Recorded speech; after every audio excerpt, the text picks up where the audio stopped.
Yo tengo una hija que tiene 5 años y ahora está aprendiendo a montar en bicicleta. Y el otro día, por primera vez, salimos a la calle. Ella estaba muy emocionada porque había aprendido a hacer algo que semanas antes le parecía imposible. Pero claro, como ella es pequeña, no conoce los peligros de la calle, iba muy contenta y se iba a acercar hacia la acera. En ese momento se acercaba un coche. Pues yo no sé cómo lo hice, como haría cualquier mamá, pero en ese momento el mundo desaparece. Yo solo veía que mi hija se acercaba a la acera y sin darme cuenta volé como una gacela y conseguí pararla. ¿Qué es lo que le había pasado a mi cerebro? Pues que técnicamente había sido secuestrado por la amígdala. En nuestro cerebro, en el interior, en las zonas más profundas, tenemos una estructura que se llama la amígdala.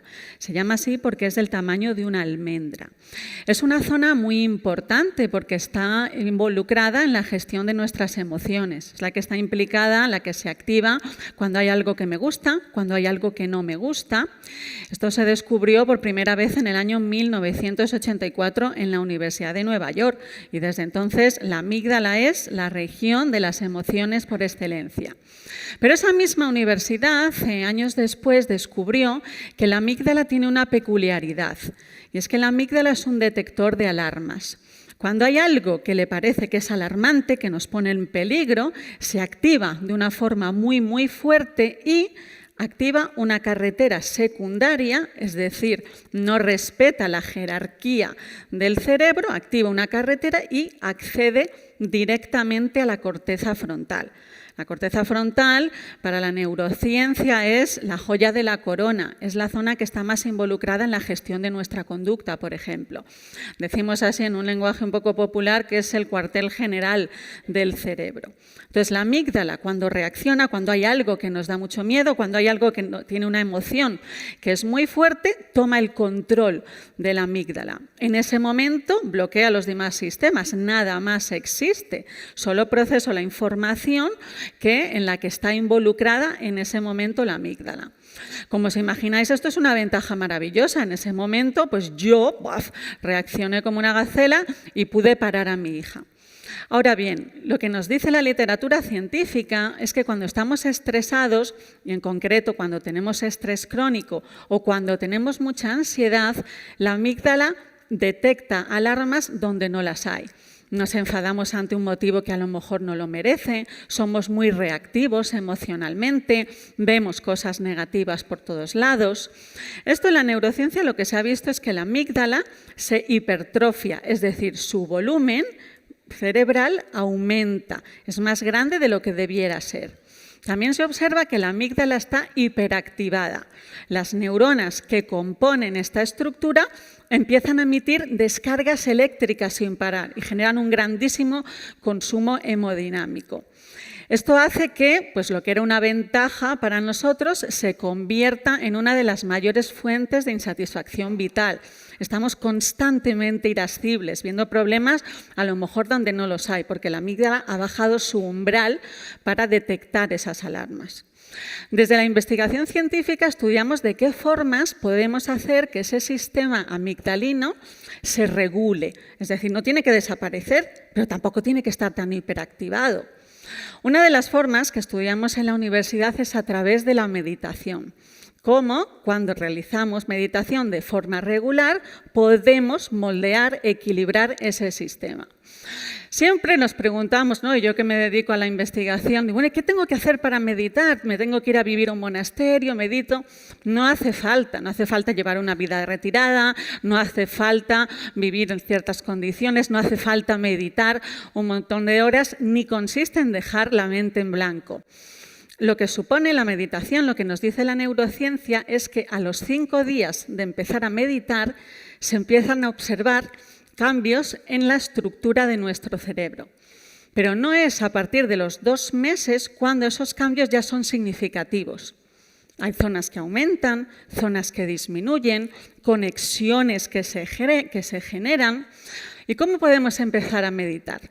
Pues una de las formas, ¿no?, más que has visto en la literatura científica, que es más fácil para empezar a meditar, es empezar a observar las sensaciones de nuestro propio cuerpo. Es mucho más fácil observar las sensaciones de nuestro propio cuerpo que intentar controlar nuestros estados mentales, controlar nuestros pensamientos. Una de las formas más comunes es, por ejemplo, observar nuestra respiración. Cómo entra el aire, cómo sale. ¿Qué sensaciones nos produce cuando estamos respirando? Cuando hacemos eso, lo que estamos haciendo es contemplar nuestros propios estados, observar nuestras propias sensaciones.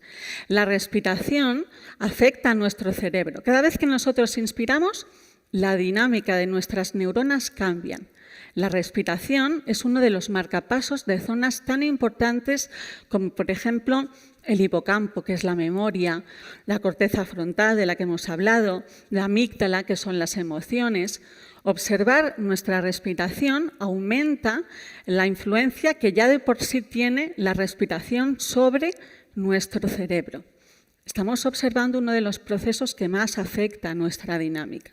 Estamos trayendo nuestra atención al momento presente y estamos observándonos a nosotros mismos. Y ahora preguntaréis, bueno, ¿y qué tiene que ver esto con el secuestro amigdalino, ¿no?, del que me has empezado a hablar? Lo que vio la Universidad de Múnich es que cuando nosotros empezamos a meditar, y meditamos pues aproximadamente una media hora, 3/4 de hora al día, y no hace falta que sea todos los días, pueden ser unos 5 días a la semana, a medida que se reduce el estrés, se reduce la amígdala. Y la amígdala vuelve a su propio tamaño, recupera su equilibrio a medida.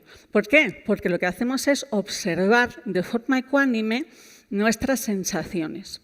Pero hay un segundo mecanismo por el cual la meditación moldea nuestro cerebro. Hay un segundo mecanismo por el cual la meditación moldea nuestro cerebro. ¿Os acordáis que hemos dicho que la amígdala, cuando secuestra nuestro cerebro, secuestra a la corteza frontal? Cuando nosotros estamos observando nuestras propias sensaciones, cuando nos estamos observando a nosotros mismos, estamos fortaleciendo la corteza frontal. Cuando la fortalecemos y la amígdala intenta secuestrarla, a la amígdala le va a costar mucho más secuestrarla.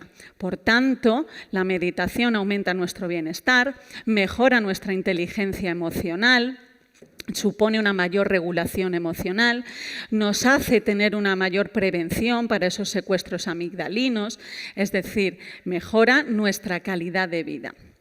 Al igual que a mi hija pues le parecía absolutamente imposible aprender a montar en bicicleta, pues lo que ha visto en la neurociencia, y eso nosotros lo vemos en el laboratorio casi todos los días, ¿no?, cuando nos dice alguien, yo no soy capaz de meditar, yo no puedo.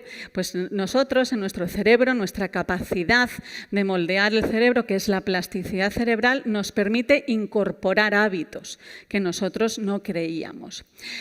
Ya en la Grecia clásica, Plotino nos decía que no soy como soy, sino como estoy acostumbrado a ser. 2000 años después, Ramón y Cajal nos decía que todos podemos ser escultores de nuestro propio cerebro. Pero hay una razón más por la cual es importante que nosotros aprendamos a regular a nuestra amígdala, a nuestro sistema amigdalino. En el año 2015, la Universidad de París descubrió que para que nosotros podamos percibir lo que está sucediendo, el corazón y el cerebro se tienen que comunicar. Cada vez que el corazón emite un latido, las neuronas de nuestro cerebro tienen que cambiar su ritmo eléctrico. Gracias a esa comunicación nosotros podemos percibir lo que pasa. Si nuestro cerebro no responde a los latidos del corazón, nosotros no percibimos lo que está sucediendo. Pues una de las puertas por las que el corazón accede al cerebro es la amígdala, aquella que nosotros moldeamos cuando hacemos y practicamos de forma regular la meditación. Volviendo a la Grecia clásica, yo creo que la neurociencia corrobora que cuando aprendemos a conocernos nos convertimos en escultores de nuestra propia escultura. Muchas gracias.